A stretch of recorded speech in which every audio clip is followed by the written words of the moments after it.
아멘, 아멘. 예, 우리 11일자 말씀의 실제 함께 나누겠습니다.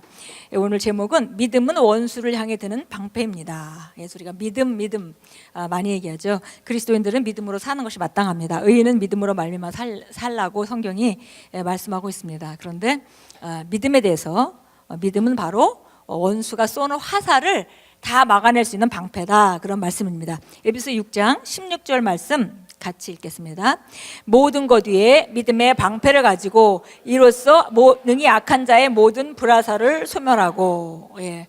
우리가 이 땅에서 그냥 적이 없이 산다면은 사실은 싸움이 필요 없고 전신갑주가 필요 없고 믿음의 방패도 필요 없을 겁니다. 그런데 원수가 있다는 것이고, 바로 그 원수는 끊임없이 우리에게 불화살을 쏜다고 말하고 있습니다. 그래서 읽겠습니다. 같이.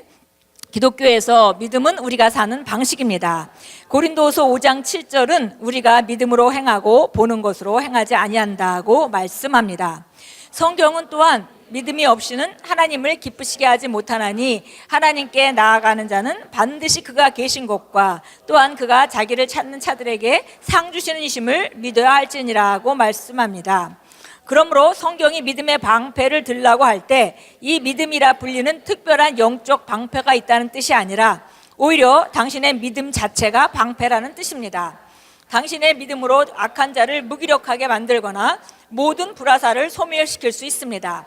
귀신들이, 세력들이 당신을 향해 불화살들을 쏘더라도 당신의 믿음으로 그것을 소멸시킬 수 있습니다. 예를 들어 낙심과 분노는 원수가 쏜 불화살입니다.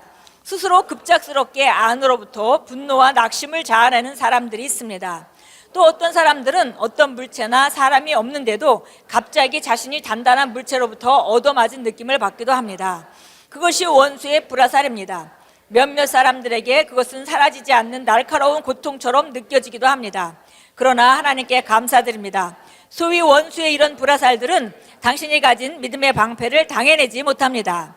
성경은 말씀합니다. 자녀들아, 너희는 하나님께 속하였고 또 그들을 이겼나니 이는 너희 안에 계시니가 세상에 있는 자보다 크심이라. 또한 요한일서 5장 4절에서는 말씀합니다. 무릇 하나님께로부터 난 자마다 세상을 이기느니라. 세상을 이기는 승리는 이것이니 우리의 믿음이니라. 예, 보니까 여기 우리가 이 세상에서 믿음으로 이긴다고 되어 있습니다. 그래서 우리가 믿음이란 방패를 제대로 사용을 잘 하는 사람이 세상을 이긴다고 되어 있고, 그런 모든 그 믿음의 근원은 우리가 하나님의 말씀으로부터 시작되는 것인데요, 우리 안에 계신 분이 우리가 그 방패를 잘 활용할 수 있도록 또 계속 돕고 계시다고 말씀합니다. 그래서 우리가 말씀으로 무장돼 있고, 그리고 또 이렇게 우리 안에 계신 성령님의 도우심을 받는다면 우리는 이 땅에서 항상 이기는 자다, 그렇게 말씀하고 있습니다. 계속 읽겠습니다. 당신에게 필요한 것이 믿음이라는 것을 아시겠습니까? 하나님의 말씀을 믿는 믿음은 사탄과 인생의 여러 상황들 위에 당신을 영원히 올려놓습니다. 하나님의 사람들인 우리는 소망이 없는 자들이 아닙니다. 우리는 원수의 관계를 취하지도 않습니다. 취약하지도 않습니다. 예, 그렇기 때문에 우리는 여러 가지 시험을 겪을 때 그것을 늘 기쁘게 여길 수 있습니다. 왜냐하면 우리는 불 가운데로 지나더라도 타지 않고 물 가운데로 지나더라도 침몰하지 않을 거라는 믿음을 갖고 있기 때문입니다. 당신은 항상 성공하고 승리하기 위해 필요한 모든 것을 가지고 있습니다. 무슨 일이 일어나든지 포기하지 마십시오. 하나님의 말씀에 굳게 서십시오. 그러면 당신의 승리는 하나님의 말씀만큼이나 확실합니다. 아멘. 예, 그래서 우리가 이 땅에 살면서 믿음의 싸움이 있다는 얘기는, 우리가 알다시피 싸움이라는 것은 좀 더 쉬운 싸움도 있겠고 좀 더 큰 싸움도 있겠죠. 웬만한 사람이 나가서 이길 만한 싸움도 있을 거고, 정말 훈련받은 장수만 나가서 이길 수 있는 그런 큰 싸움도 있을 겁니다. 그래서 우리가 싸움이 있다는 얘기는 우리가 인생을 오랫동안 살면서 100년 이상 이 땅에 살아가면서 우리가 예수 믿고 나서도 지속적인 싸움이 있는데, 그 싸움을 싸울 때 무기가 바로 하나님의 말씀이고 그것으로 만들어진 믿음이다, 이제 그렇게 얘기를 합니다. 그래서 보니까 우리가 이 땅에 살면서 이런 어려움을 겪고 통과하는 것 같지만은 이것은 우리가 더 큰 싸움을 싸울 수 있는 준비하는 그런 과정이다, 이렇게 우리가 볼 수 있겠습니다. 왜냐하면 우리가 살아있는 한은 싸움이 있을 것이고, 그 싸움에 늘 승리하는 것은 뭐냐면 싸움에 훈련되어서 어떤 싸움인지 이길 수 있는 준비를 하는 것이죠. 예, 우리가 이 땅에 살면서 싸움에 대한 훈련도 안 하고 나에겐 싸움이 오지 말았으면 좋겠다라고 바란다고 될 일도 아니고요. 또 하나님이 원하시는 그것도 아닙니다. 하나님 원하시는 것은 너에게 무기를 다 줬으니 이제 네가 그걸 가지고 훈련을 해서 어떤 문제가 와도 네가 이길 수 있는 자로, 네가 장성한 자로, 네가 그 훈련되고 그 다음에 성장해 가라. 그것이 아버지께서 우리를 향한 뜻입니다.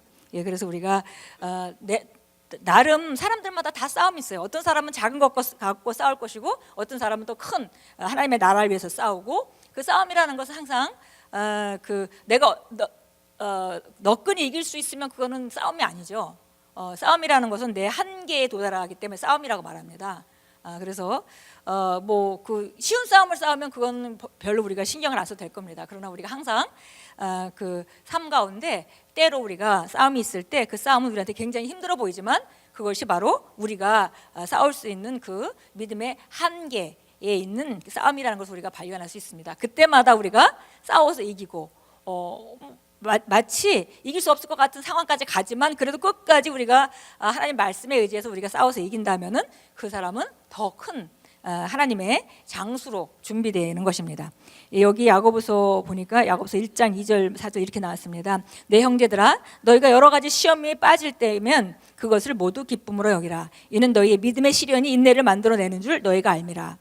그러나 인내를 온전히 이루라. 이는 너희가 온전하고 잘 갖추어져 아무것도 부족함이 없게 하려 함이라. 예, 그래서 우리가 그리스도인들은 우리가 그 어떤 어려움이 있을 때 이걸 뚫고 나가야지 하는 쪽으로 우리가 접근을 해야지, 이런 일이 왜 나한테 생겼을까, 이런 일을 안 겪고 살면 좋겠다라는 쪽으로 그렇게 가는 것은 그 지혜로운 일이 아닙니다. 그렇다고 그런 일이 안 오는 것도 아니고요. 정말 지혜로운 사람은 뚫고 나가서 그 장비하고 어떤 상황 가운데도 이길 수 있는 그 자신을 강건케 하는 그런 훈련으로 나아가는 것이, 그러니까 대면에서 뚫고 나가는 것이 가장 지혜로운 일입니다. 예, 그래서 여기 보니까 하나님께서도 그거를 원하시고, 그래서 우리가 말씀에 근거한 믿음이라는 걸 우리에게 시간이 갈수록 점점 더 온전한 것으로 장착되게 되고 있는 것을 우리가 알 수 있고요. 그러니까 웬만한 싸움 같은 거는 이제 그냥 쉽게 우리가 하나님 말씀 하나를 가지고도 얼마든지 이길 수 있는 그런 자리로 우리가 계속 가게 되어 있고, 그렇게 성장하는 것이 하나님 우리를 향한 그림이십니다. 예, 함께 기도합니다. 사랑하는 아버지, 말씀이 역사하여 제 안에 결과를 만들어내니 감사합니다. 제 믿음은 오늘도 살아있고 우세합니다. 저를 대적하여 제조된 원수의 어떤 무기도 성공할 수 없습니다. 왜냐하면 저는 지존자의 처소에서 안전하게 거하며 성령의 날개를 타고 솟구쳐 올라가기 때문입니다. 예수 이름으로 기도합니다. 아멘.